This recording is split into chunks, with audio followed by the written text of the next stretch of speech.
Hello, I'm Kim Moore, Executive Managing Director of Newmark's Global Strategy Practice, serving as the leader of our Economic Incentives Advisory and Economic Development Practice Services.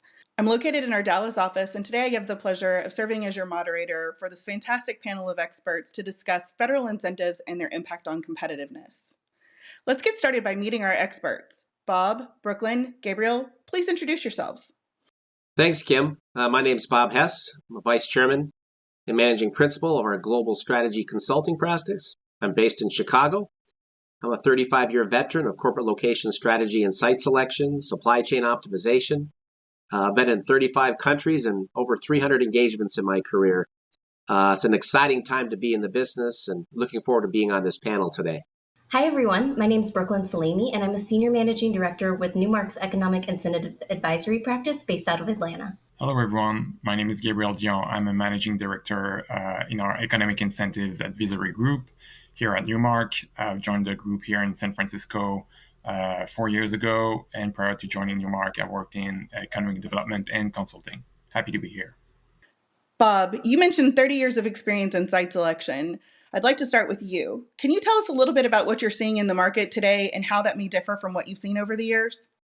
Thanks, Kim. It's an exciting time and lots of change going on and uncertainty. But with uncertainty, there's opportunity. And one of the opportunities right now is with the U.S. federal government looking at all of these new programs we'll be talking about today and trying to reposition their competitiveness in FDI, foreign direct investment, that making the United States their number one destination over time. I'm actually privy to a lot of some of these programs. I'm on the Investment Advisory Council for the U.S. Department of Commerce. I'm so honored that appointed by Secretary Raimondo and President Biden to be on that council here in the next 2 years and be exposed to some of these programs in that FDI competitiveness and everything you've been hearing in the news, right? Reshoring, nearshoring, friendshoring, FDI, all these industries are changing. Kim, that is what is changing. And of course, all these supply chain challenges. There is some easing going on out there, but there's still a lot to be done in terms of normalizing what could be or where we should be. Also, too, the federal government wants to create more certainty. We all want more certainty in business. Business despises uncertainty. So there's a lot of issues going on around resiliency and where jobs should be and the location of ecosystems and clusters. And of course, all the issues there that are true to that in terms of infrastructure and sites and people and supply chains, renewable energy. The list could go on. I could probably list 40 or 50 triggers right now that are really important to corporate site selection right now, domestically, internationally, and of course, how that all works back and forth. And of course, central to that are these new programs, the Build Back Better Infrastructure Fund. We have stressed infrastructure. I've been involved in projects where there's been some investors from outside the United States saying, hey, our infrastructure is stressed. There might be better places across the globe. We don't want to hear that. Better bridges and roads and water and sewer. You've heard it all in the news. This is real. Modern airports. This is important to these investors in creating jobs and creating these ecosystems and clusters. Then there's special industries like the chips industry, semiconductors. That act has been passed. It's been in the news, some big announcements. But how do we make that accessible to everything that involves the chips? And Gabriel's going to talk about that. There are chips in everything from our cars to our lawnmowers to everything that we do. And then, of course, the Inflation Reduction Act, the most recent act, where that's going to get into the EV industry and some of these new industries that are very competitive globally, including how we compete with China, Europe, and other countries, even Latin America. So we've got a lot of new programs. There's been a lot of press, a lot of benefits extolled, right? But how do you access these programs, and what are the criteria, and where do they hit the bottom line? For all of our clients, it's about the bottom line, supply chain optimization, making sure they can get into place, be productive, create their products and services, and keep their customers happy. So we'll unpack a little bit of that today and really be focused on some of the details that we think are important for you to understand. So thanks for letting me open this up, Kim. Brooklyn, we heard Bob mention several industries in his comments, and we know these are the ones that are rising to everyone's mind these days. You've been working with our life science industries for the last few months and would like to hear your perspectives on what's happening with the Build Back Better Act, as well as the Inflation Reduction Act, and how this is impacting your client. Sure, and thanks, Kim. That's really such an important thing to touch base on. There is no way around it at this stage in the game. Federal policy has changed the incentives landscape across the nation, so much so that we've seen it had a ripple effect down to our state and local governments. What was once this uneven playing field where different states maintained very different incentive toolboxes is now a more competitive environment where significant dollars are being deployed by the federal government with equitable distribution of economic growth and development in mind. And the Build Back Better Act is really a perfect illustration of how those initiatives can come to fruition in terms of programming. That act itself introduced a number of location based programming that was really focused on building formal relationships and support around rural communities, distressed labor markets, and community revitalization efforts. The programs largely target communities that are truly in need and oftentimes lack their own resources or access to capital to take on some of these bigger projects. So the fact that they now have this within their wheelhouse is really changing their ability to compete, not just for corporate end users, but more meaningful economic development projects on a much broader scale. How are these projects in urban communities accessing these funds? So, certain funding opportunities are going to be fairly prescribed in nature. Think about your traditional statutory tax benefits, which operate on the premise of you do X and you get Y. But there are a number of discretionary funding opportunities that aren't getting the same airtime that really shouldn't be overlooked. Yes, a lot of people will hear me say discretionary funding and federal government in the same sentence and think, okay, those funds are going to be extremely competitive. They will take a lot of legwork for us to secure. And that's not wrong. But at this point in the process, we have a much better understanding of what states and regions and local communities need to be doing to make their proposals more desirable to the federal program administrators. And that all starts with promoting these holistic solutions that are designed to address widespread talent, industry, and infrastructure challenges, as Bob just mentioned. The key word here is widespread. It is critical for these coalitions that are forming, the states, the regions, the local communities to think beyond just a single corporate end user or even a single project that maybe maintains multiple corporations co-located on a single site. Now, the upside to having to take this maybe larger than life approach compared to what they've had to do in the past is you've got states and communities that are pursuing projects that were once thought to be impossible. This is really the time to go big or go home. And I think that's evident through the submissions we saw associated with the 2022 Build Back Better Regional Challenge, which highlighted transformational infrastructure projects that could really happen across the nation. Which industries do you think will qualify for funding under these programs? So, unlike some of the other pieces of legislation that we're going to get into today, the Build Back Better Regional Challenge was not introduced with industry specific goals in mind. Rather, its focus has really been to create jobs across the board and then, of course, pandemic recovery efforts. That being said, there were 5 industries that we saw really stand out through multiple proposals by multiple coalitions. And those were some of the usual suspects in today's conversation: your biotech and healthcare, advanced mobility, think your EVs, advanced aerospace, agriculture, advanced manufacturing, and then, of course, clean energy. As Bob mentioned, an increased need for upgraded and improved infrastructure. Can these funds be used to fund these types of improvements? Yes. So the great thing about the Build Back Better agenda is that it also introduced a bipartisan infrastructure bill, which allocates funding to different infrastructure projects across the nation, but also makes allocations for future years. The infrastructure component of the overall agenda was a very critical piece to everything being able to unfold as intended, because you don't have economic development projects, or for the sake of a corporate example, the Intels of the world, without water, sewer, utilities, and the list goes on. Although the private companies can't directly apply, the states and local communities can go after these funds in hopes of making their locations more attractive to corporate end users. Brooklyn, great summary of these Build Back Better programs. What are you seeing with the Inflation Reduction Act? The Inflation Reduction Act was designed with very specific industry objectives in mind, including accelerating investments in our domestic production of clean energy, the procurement and scaling of key supplies and components, not just from American-made companies, but also free trade partners. And then, of course, the R&D associated with the commercialization of new cutting-edge technologies that are enabling us to reduce carbon emissions.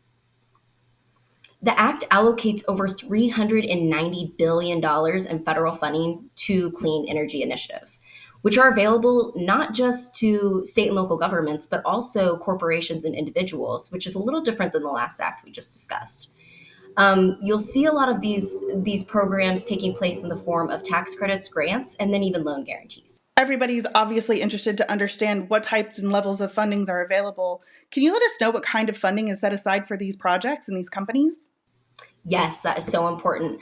Luckily for the corporate end users, nearly 55% of the total federal funding allocation is available for their use in the form of tax credits, which, again, in line with the Act, are designed to encourage private investment in clean energy, transportation, and manufacturing.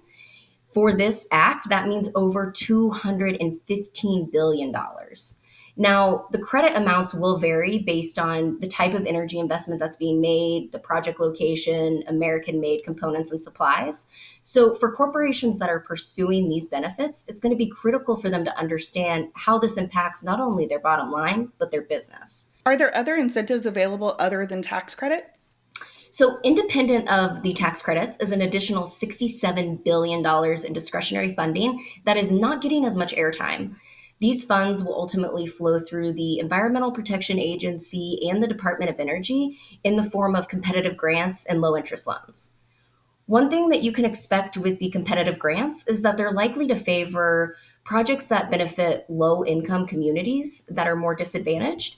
And then with your low interest loans, you're going to see the focal point there really be on innovation of clean energy and technologies that are ready for commercialization. We're seeing a lot of departments in the federal government begin to be mentioned in these comments as well as their acronyms. Can you access these funds through just one agency? Well, I'm glad we're all sitting down for this one because the IRA funds will actually be distributed through more than a dozen federal agencies.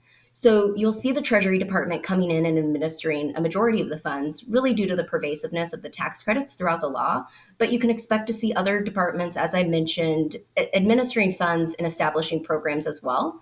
Some of these other departments could include the Department of Energy, Agriculture, again, the Environmental Protection Agency, and many more. I think one of the key takeaways when looking at federal legislation, it's really not uncommon or unique to the Inflation Reduction Act to leverage multiple agencies and departments for the administrative needs for the programs. One of the most prevalent trends that we've seen across all federal legislation introduced in the last 2 years is the use of multiple agencies and departments. Thanks, Brooklyn. That was great information on these two new programs. Gabriel, you've been working in the world of mega projects, specifically around EV and semiconductors as of late. Would you be able to share some information about the benefits and nuances of the new CHIPS Act? Maybe start with the goals. Sounds good. So the first goal is to meet economic and national security needs. Chips are everywhere. Bob mentioned it earlier, from your coffee machine to your lawnmower to your phone to your car and to fighter jets. So the supply chain disruption of the past few years showed some important gaps and uncovered some important risks to our economy, but also to our national security. So that's the first goal. Second goal is to ensure long-term leadership in this sector. So it's not just to build chips here in America, but it's actually to build the new chips, to design the new chips that will be used for quantum computing, artificial intelligence, and energy efficiency. So that's the second goal. For the third goal, it's to strengthen and expand regional clusters. So again, to build on existing forces, existing assets, and make sure that these hubs that we have remain world-class hubs for the future. The fourth goal is to catalyze private investments in the sector, in the semiconductor industry. These projects are huge have huge capital needs. And so it needs to make sense for a business to invest here in America, not elsewhere, in somewhere in the world where the operation cost might be lower. And finally, the fifth goal is to generate benefits for a broad range of stakeholders, of communities. So making sure that the public money that is invested benefit a large group and not just one single company. So everybody's interested about the dollars and everybody wants to know how the money meets the road. What kind of funding is expected to be available through this act? So the CHIPS Act has $50 billion in total planned for the CHIPS Act. There's a bucket of $38 billion of grants, loans, and loan guarantees that is split in two categories. So you have the $28 billion category to support large-scale investment in high-end manufacturing facilities to produce, to test, to assemble, and to design the next generation chips. So the chips that will be used in quantum computing and artificial intelligence, for example. And then the other category is the $10 billion to support partnerships in manufacturing projects for the current generation chips. So chips that are used in cars, for example, which were not available in the past 2 years, which delayed production in some car plants in the US. So that's that category. There's $10 billion for these kind of chips. And for this bucket, this category, the intent is to be broad and flexible. So they invite participants to be creative in their application. And then to complete the $50 billion package, there's $11 billion to support research, innovation, and workforce development. So they're going to use that money to create new research institutes across the country, such as the National Advanced Packaging Manufacturing Program, the National Semiconductor Technology Center, and then 3 other Manufacturing USA institutes. What types of projects are you seeing that would likely receive funding? The CHIPS Act is likely to encourage partnerships between private companies, research centers, workforce institutions, and other groups. Basically, a project led by a community of actors rather than one single siloed company is more likely to receive funding. With that being said, it doesn't mean that one big corporation wouldn't receive funding, but what we are reading and suggesting our clients is to, when a company applied to the CHIPS Act, is to demonstrate that the benefits would be shared with a large number of groups within a region, within an ecosystem, basically. With a lot of these projects being considered for federal funding, will they also be able to pursue incentives at the state and local level? That's a great question. In fact, it's not only possible to receive funding from the state and local level, but it's encouraged. So the CHIPS Act funding will prioritize projects that have secured or are in the process of securing funds from the state and local level. So basically what the federal level is saying is we want to make sure that the state and local are also invested in the project. So again, it's not a siloed process. Companies thinking about applying to the CHIPS Act shouldn't be only targeting the CHIPS Act itself, but should be looking at what the state level offers and what the state local level offers as well. And actually, that's even more interesting. What's even more interesting is that can also open new incentive programs in some states. So we've seen and we're hearing about states that created or are in the process of creating new funding programs, so new incentives with the CHIPS Act in mind, so that companies located in the states can have a better shot at getting CHIPS funding. So for these states, it's very important to remain competitive in their retention and business attraction strategy. So I think this is the question everyone's dying to have answered. How do companies apply for these funds, Gabriel? There is still a lot of unknown on this point. Official documentation says early February that we should receive the application guidelines. And I think that it's safe to say that we're past the early February. So we are all waiting with excited anticipation for these documents.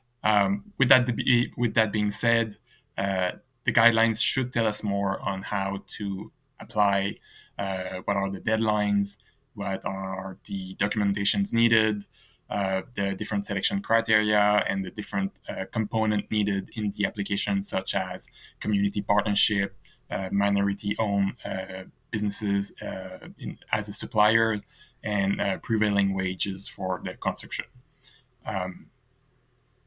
What we know on the application is that you'll need a SAM.gov registration. SAM stands for System for Award Management. It's a federal government website, and you'll need a unique entity identifier number. With the application coming, is there anything that we know, or are there any tips and tricks you might be able to share about preparation for the application? What we know is that you'll need, or companies will need, to apply or to get registered on the SAM.gov website. It's a System for Award Management. It's a federal government website. It's pretty easy to navigate. So that's something companies can do now on the application.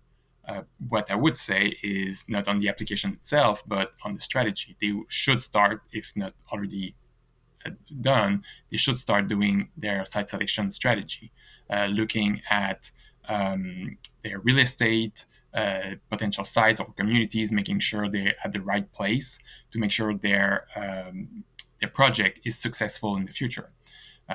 And they should look at having the right resources internally, because it needs a project management team on that, but also working with external partners like us at Global Strategy team at Newmark to make sure that you have the right partners, again, the right resources, and that you do your due diligence on your real estate needs and your workforce needs and the community itself.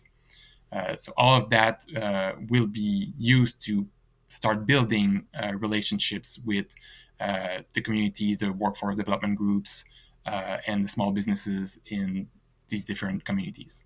Great advice, Gabriel. A quick follow-up question. I know a lot of the projects that are considering these funds are also considering multiple countries for these types of projects. Can you shed some light on how these countries are reacting to these new U.S. federal programs? Sure.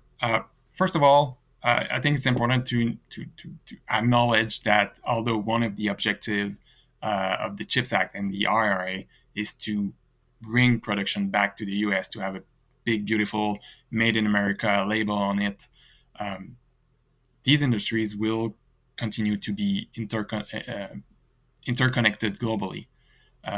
Allied countries in Asia, in North, Central, and South America, and Europe will still be involved in the semiconductor and EV supply chain innovation and development that is happening here in the US, and vice versa. So you will continue to see US companies investing abroad to tap into different markets and different expertise. With that being said, the federal programs have made a lot of noise abroad. So companies, or not companies, but countries that can have been reviewing their incentive policies to remain competitive. The first example is Europe. Europe, they already had the important projects for common European interest, IPCI for short, that targeted different sectors such as microelectronics, battery manufacturing, and green hydrogen. So they all had a few $billions to help companies in these fields, in research development, but also investment projects. On top of that, the EU recently announced a 43 billion euro plan to help companies and to support companies in the semiconductor industry. So that's their response. And actually, they voted that plan 6 months before the CHIPS Act was voted. So they were proactive in their response. Their goal with that is to double the EU share of global chips production from 10% to 20% by 2030. Regarding the Inflation Reduction Act, the EU is revising their state aid policies to be more flexible to support companies in the renewable and electric vehicle sector. First, they would allow countries to use some of the post-COVID recovery fund. It was around 800 billion euro fund, to use some of that money to participate in investment projects in the EV and renewable energy sectors. And then there's a proposition, it's not voted yet, but it's discussed, to create a European sovereignty fund. It's not clear how exactly it would work. There's one theory that says that it would be something like a venture capital arm of the European Union to invest in emerging technologies. Some others say that it will be a traditional investment support fund to help companies in their projects. So we still don't know what it would look like, but of course, at Newmark, we are monitoring that very closely for our clients. Closer to the US, Canada has not created anything new and shiny to compete, at least not yet. The country actually had their strategic innovation fund that it created back in 2017, similar to what the CHIPS Act is in a smaller scale, of course, but they were targeting different sectors of importance for the country. Most applications are closed now. It's been 5 years already that they launched it, but you still see some projects being funded from that initiative. With that being said, at the provincial level, Ontario and Quebec remain very active in the EV sector to attract companies across the whole battery and electric vehicle supply chain. They've been very aggressive with discretionary funds. We've seen some cases where the province and the federal government would fund up to 50% of the investment project. So that's significant. But of course, the size of the overall envelope, the number of the projects that can be supported in Canada has nothing to do with the scale of what we're seeing and we will see in the US with the CHIPS, the IRA, and the Build Back Better initiatives. And finally, the elephant in the room, China. Well, I think it's fair to say that actually the US is responding to China with the CHIPS, the IRA, and the Build Back Better initiative, and not the other way around. China had been investing a lot of money in infrastructure, in seaports, rail, fast train, airports, green energy, power, basically. And that's just for infrastructure. So for the semiconductor industry, there are reports saying that they've already invested through grants $100 billion in the semiconductor industry to support that industry. So that's huge. And there are plans to add another 145 billion to that in the near future. So that, again, we're monitoring that closely for our client. And one last thing, if I may, is that all of these programs targeting a semiconductor, the electric vehicle, and the renewable energy show the importance that these sectors, these industries will have in the years ahead, in the next decade or so. So it will be a very competitive landscape at the world stage.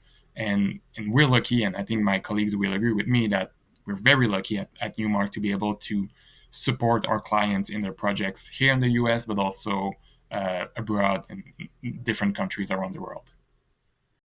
Thanks, Gabriel. This is great information on this new program and how it works and how the world is reacting.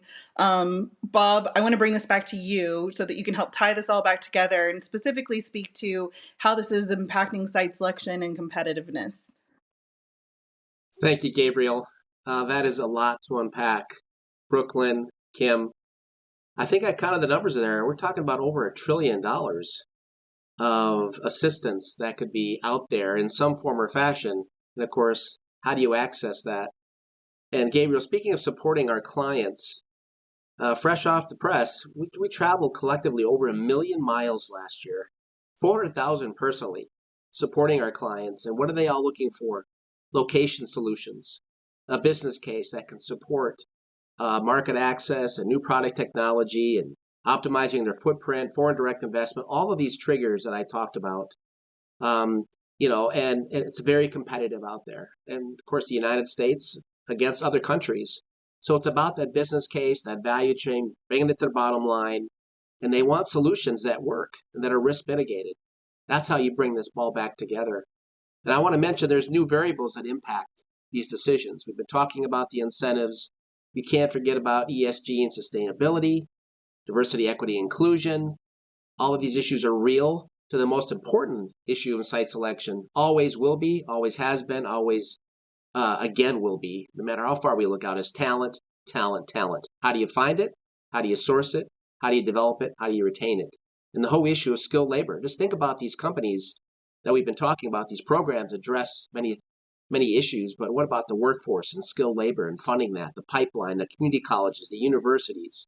These are all things of high interest to these clients that want to come into the United States, set up their operations, and make sure they have the right talent on the line, doing the innovation. And by the way, it's all the way from research and development all the way to production, that whole value chain.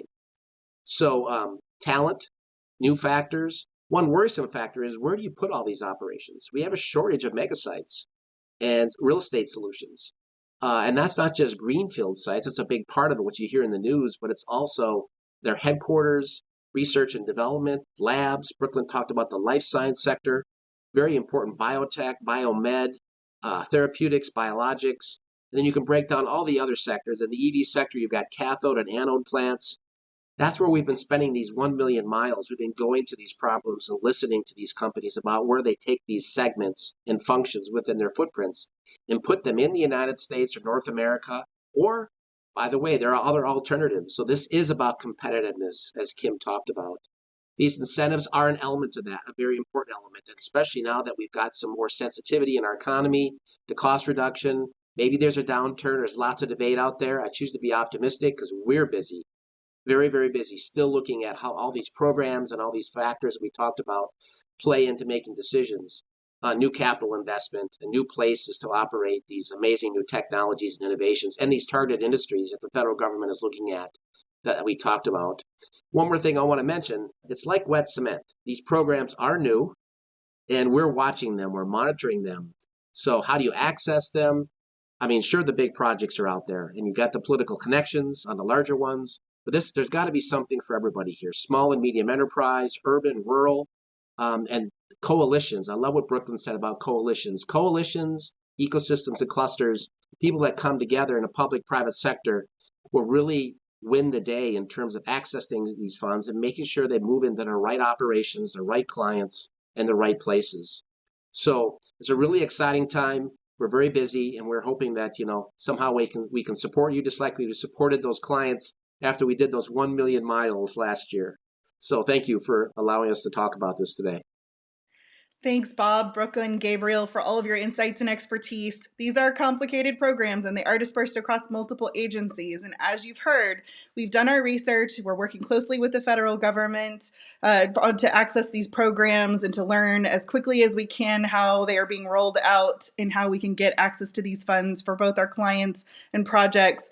If you have clients in these industries and you are wondering how you're going to find these funds or need some guidance about pursuing federal incentives, please do not hesitate to reach out to the Global Strategy Economic Incentive Advisory Team. We stand ready to assist you with this complex world of federal, state, and local incentives.